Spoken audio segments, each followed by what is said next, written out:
नमस्कार, किस्से कहानियां में एक बार फिर आपका स्वागत है। प्रस्तुत है मुंशी प्रेमचंद द्वारा लिखे उपन्यास गबन का भाग 13। एक महीना गुजर गया। प्रयाग के सबसे अधिक छपने वाले दैनिक पत्र में एक नोटिस निकल रहा है जिसमें रमानाथ के घर लौट आने की प्रेरणा दी गई है और उसका पता लगा लेने वाले आदमी को 500 रुपए का इनाम देने का वचन दिया गया है। मगर अभी कहीं से कोई खबर नहीं आई। जालपा चिंता और दुख से घुलती चली जाती है। उसकी दशा देखकर दयानाथ को भी उस पर दया आने लगी है। आखिर एक दिन उन्होंने दीनदयाल को लिखा, आप आकर बहू को कुछ दिनों के लिए ले जाइए। दीनदयाल यह समाचार पाते ही घबराए हुए आए, पर जालपा ने मैके जाने से इनकार कर दिया। दीनदयाल ने विस्मित होकर कहा, क्या यहाँ पड़े पड़े प्राण देने का विचार है? जालपा ने गंभीर स्वर में कहा, अगर प्राणों का इसी भांति जाना होगा तो कौन रोक सकता है। मैं अभी नहीं मरने की दादाजी, सच मानिए, अभागिनों के लिए वहां भी जगह नहीं है। दीनदयाल ने कहा, आखिर चलने में हरज ही क्या है। शहजादी और बासंती दोनों आई हुई हैं, उनके साथ हंस बोलकर जी बहलता रहेगा। जालपा बोली, यहाँ लाला और अम्मा जी को अकेली छोड़कर जाने को मेरा जी नहीं चाहता। जब रोना ही लिखा है तो रोऊंगी। दीनदयाल ने कहा, यह बात क्या हुई? सुनते हैं कुछ कर्ज हो गया था, कोई कहता है सरकारी रकम खा गए थे। जालपा बोली, जिसने आपसे यह कहा उसने सरासर झूठ कहा। दीनदयाल ने कहा, तो फिर क्यों चले गए?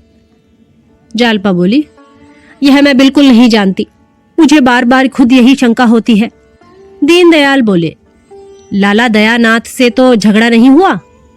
जालपा बोली, लाला जी के सामने तो वह सिर तक नहीं उठाते, पान तक नहीं खाते, भला झगड़ा क्या करेंगे? उन्हें घूमने का शौक था, सोचा होगा यूं तो कोई जाने न देगा, चलो भाग चले। दीनदयाल बोले, शायद ऐसा ही हो, कुछ लोगों को इधर उधर भटकने की सनक होती है। तुम्हें यहाँ जो कुछ तकलीफ हो मुझसे साफ साफ कह दो, खर्च के लिए कुछ भेज दिया करूं। जालपा ने गर्व से कहा, मुझे कोई तकलीफ नहीं है दादाजी, आपकी दया से किसी चीज की कोई कमी नहीं है। दयानाथ और जागेश्वरी दोनों ने जालपा को समझाया, पर वह जाने को राजी ना हुई। तब दयानाथ झुंझलाकर बोले, यहाँ दिन भर पड़े पड़े रोने से तो अच्छा है। जालपा बोली, क्या वह कोई दूसरी दुनिया है, या मैं वहां जाकर कुछ और हो जाऊंगी? और फिर रोने से क्यों डरूं? जब हंसना था तब हंसती थी, जब रोना है तो रोऊंगी। वह काले कोसों चले गए हों, पर मुझे तो हरदम यहीं बैठे दिखाई देते हैं।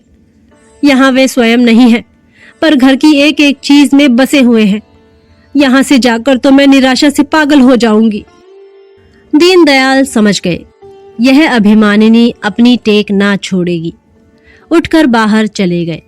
संध्या समय चलते वक्त उन्होंने 50 रुपए का एक नोट जालपा की तरफ बढ़ाकर कहा, इसे रख लो, शायद कोई जरूरत पड़े। जालपा ने सिर हिलाकर कहा, मुझे इसकी बिल्कुल जरूरत नहीं है दादाजी। हाँ, इतना चाहती हूँ कि आप मुझे आशीर्वाद दे, संभव है आपके आशीर्वाद से मेरा कल्याण हो।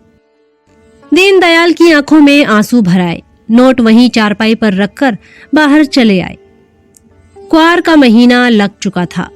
मेघ के जल शून्य टुकड़े कभी कभी आकाश में दौड़ते नजर आ जाते थे। जालपा छत पर लेटी हुई उन मेघ खंडों की किलोलें देखा करती।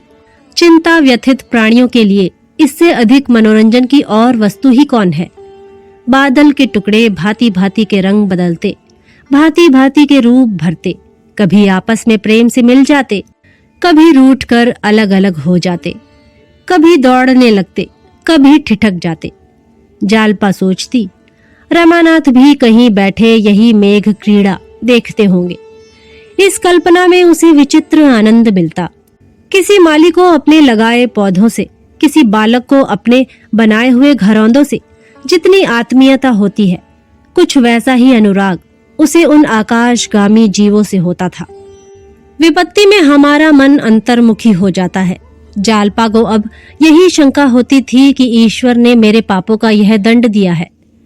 आखिर रमानाथ किसी का गला दबाकर ही तो रोज रुपए लाते थे, कोई खुशी से तो ना देता था। यह रुपए देखकर वह कितनी खुश होती थी। इन्हीं रुपयों से तो नित्य शौक श्रृंगार की चीजें आती रहती थीं। उन वस्तुओं को देखकर अब उसका जी जलता था। यही सारे दुखों की मूल है। इन्हीं के लिए तो उसके पति को विदेश जाना पड़ा। वे चीजें उसकी आंखों में अब कांटों की तरह गड़ती थीं। उसके हृदय में शूल की तरह चुभती थीं। आखिर एक दिन उसने इन चीजों को जमा किया। मखमली स्लीपर, रेशमी मोजे, तरह तरह की बेलें, गीते, पिन, कंघियां, आईने, कोई कहां तक गिनाए। अच्छा खासा एक ढेर हो गया। वह इस ढेर को गंगा में डुबो देगी और अब से एक नए जीवन की शुरुआत करेगी। इन्हीं वस्तुओं के पीछे आज उसकी यह गति हो रही है। आज वह इस माया जाल को नष्ट कर डालेगी। उनमें कितनी ही चीजें तो ऐसी सुंदर थीं कि उन्हें देख के मोह आता था, मगर ग्लानि की उस प्रचंड ज्वाला को पानी के यह छींटे क्या बुझाते। आधी रात तक वह इन चीजों को उठा उठाकर अलग रखती रही, मानो किसी यात्रा की तैयारी कर रही हो। हाँ, यह वास्तव में यात्रा ही थी, अंधेरे से उजाले की ओर, मिथ्या से सत्य की ओर। मन में सोच रही थी, अब यदि ईश्वर की दया हुई और वह फिर लौटकर घर आए तो वह इस तरह रहेगी कि थोड़े से थोड़े में निर्वाह हो जाए। एक पैसा भी व्यर्थ ना खर्च करेगी। अपनी मजदूरी के ऊपर एक कौड़ी भी घर में ना आने देगी। आज से उसके नए जीवन का आरंभ होगा। ज्यों ही 4 बजे सड़क पर लोगों के आने जाने की आहट मिलने लगी, जालपा ने बैग उठा लिया और गंगा स्नान करने चली। बैग बहुत भारी था। हाथ में उसे लटकाकर 10 कदम भी चलना कठिन हो गया। बार बार हाथ बदलती थी। यह भय भी लगा हुआ था कि कोई देख ना ले। बोझ लेकर चलने का उसे कभी अवसर ना पड़ा था। इक्के वाले पुकारते थे, पर वह इधर कान न देती थी। यहाँ तक कि हाथ बेकाम हो गए तो उसने बैग को पीठ पर रख लिया और कदम बढ़ाकर चलने लगी। लंबा घूंघट निकाल लिया था कि कोई पहचान न सके। वह घाट के समीप पहुंची तो प्रकाश हो गया था। सहसा उसने रतन को अपनी मोटर पर आते देखा। उसने चाहा सिर झुकाकर मुंह छिपा ले, पर रतन ने दूर ही से पहचान लिया। मोटर रोककर बोली, कहाँ जा रही हो बहन? यह पीठ पर बैग कैसा है? जालपा ने घूंघट हटा लिया और निशंक होकर बोली, गंगा स्नान करने को जा रही हूं। रतन बोली, मैं तो स्नान करके लौट आई, लेकिन चलो तुम्हारे साथ चलती हूँ। तुम्हें घर पहुंचाकर लौट जाऊंगी। बैग रख दो। जालपा बोली, नहीं नहीं, यह भारी नहीं है। तुम जाओ, तुम्हें देर होगी, मैं चली जाऊंगी। मगर रतन ने ना माना। कार से उतरकर उसके हाथ से बैग ले ही लिया और कार में रखती हुई बोली, क्या भरा है तुमने इसमें? बहुत भारी है, खोलकर देखूं? जालपा बोली, इसमें तुम्हारे देखने लायक कोई चीज नहीं है। बैग में ताला ना लगा था। रतन ने खोलकर देखा तो विस्मित होकर बोली, इन चीजों को कहाँ लिए जाती हो? जालपा ने कार पर बैठते हुए कहा, इन्हें गंगा में बहा दूंगी। रतन ने विस्मय में पड़कर कहा, गंगा में? कुछ पागल तो नहीं हो गई हो? चलो घर लौट चलो, बैग रखकर फिर आ जाना। जालपा ने दृढ़ता से कहा, नहीं रतन, मैं इन चीजों को डुबाकर ही जाऊंगी। रतन बोली, आखिर क्यों? जालपा ने कहा, पहले कार को बढ़ाओ फिर बताऊं। रतन बोली, नहीं, पहले बता दो। जालपा बोली, नहीं, यह ना होगा, पहले कार को बढ़ाओ। रतन ने हार कर कार को बढ़ाया और बोली, अच्छा अब तो बताओगी? जालपा ने उलाहने के भाव से कहा, इतनी सी बात तो तुम्हें खुद ही समझ लेनी चाहिए थी, मुझसे क्या पूछती हो? अब वे चीजें मेरे किस काम की हैं? इन्हें देख देख कर मुझे दुख होता है। जब देखने वाला ही ना रहा तो इन्हें रखकर क्या करूं? रतन ने एक लंबी सांस खींची और जालपा का हाथ पकड़कर कांपते हुए स्वर में बोली, बाबूजी के साथ तुम यह बहुत बड़ा अन्याय कर रही हो बहन। वे कितनी उमंग से इन्हें लाए होंगे, तुम्हारे अंगों पर इनकी शोभा देखकर कितना प्रसन्न हुए होंगे। एक एक चीज उनके प्रेम की एक एक स्मृति है। उन्हें गंगा में बहाकर तुम उस प्रेम का घोर अनादर कर रही हो। जालपा विचारों में डूब गई। मन में संकल्प विकल्प होने लगा, किंतु एक ही क्षण में वह फिर संभल गई और बोली, यह बात नहीं है बहन। जब तक ये चीजें मेरी आंखों से दूर न हो जाएंगी, मेरा चित्त शांत न होगा। इसी विलासिता ने मेरी यह दुर्गति की है। यह मेरी विपत्ति की गठरी है, प्रेम की स्मृति नहीं। प्रेम तो मेरे हृदय पर अंकित है। रतन बोली, तुम्हारा हृदय बड़ा कठोर है जालपा, मैं तो शायद ऐसा ना कर सकती। जालपा बोली, लेकिन मैं तो इन्हें अपनी विपत्ति का मूल समझती हूं। एक क्षण चुप रहने के बाद वह फिर बोली, उन्होंने मेरे साथ बड़ा अन्याय किया है बहन। जो पुरुष अपनी स्त्री से कोई पर्दा रखता है, मैं समझती हूं वह उससे प्रेम नहीं करता। मैं उनकी जगह पर होती तो यूं तिलांजलि देकर ना भागती, अपने मन की सारी व्यथा कह सुनाती और जो कुछ करती उनकी सलाह से करती। स्त्री और पुरुष में दुराव कैसा? रतन ने गंभीर मुस्कान के साथ कहा, ऐसे पुरुष तो बहुत कम होंगे जो स्त्री से अपना दिल खोलते हो। जब तुम स्वयं दिल में चोर रखती हो तो उनसे क्यों आशा रखती हो कि वे तुमसे कोई पर्दा ना रखें? तुम ईमान से कह सकती हो कि तुमने उनसे पर्दा नहीं रखा? जालपा ने सकुचाते हुए कहा, मैंने अपने मन में चोर नहीं रखा।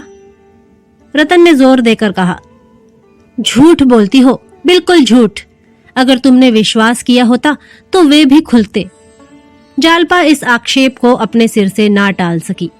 उसे आज ज्ञात हुआ कि कपट का आरंभ पहले उसी की ओर से हुआ। गंगा का तट आ पहुंचा। कार रुक गई। जालपा उतरी और बैग को उठाने लगी, किंतु रतन ने उसका हाथ हटाकर कहा, नहीं, मैं इसे ना ले जाने दूंगी। समझ लो कि डूब गए। जालपा बोली, ऐसा कैसे समझ लूं? रतन ने कहा, मुझ पर दया करो, बहन के नाते।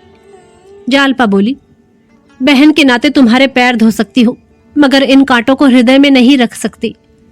रतन ने भौहें सिकोड़ कर कहा, किसी तरह ना मानोगी?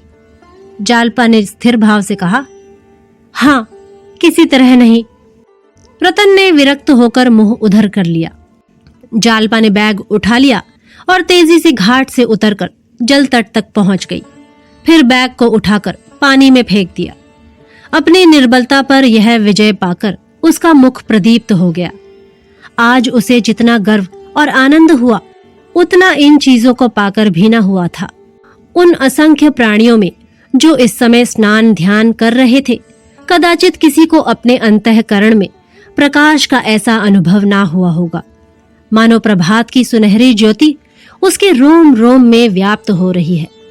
जब वह स्नान करके ऊपर आई तो रतन ने पूछा, डुबा दिया? जालपा बोली, हां। रतन ने कहा, बड़ी निठुर हो। जालपा बोली, यही निठुरता मन पर विजय पाती है। अगर कुछ दिन पहले निठुर हो जाती तो आज यह दिन क्यों आता? कार चल पड़ी।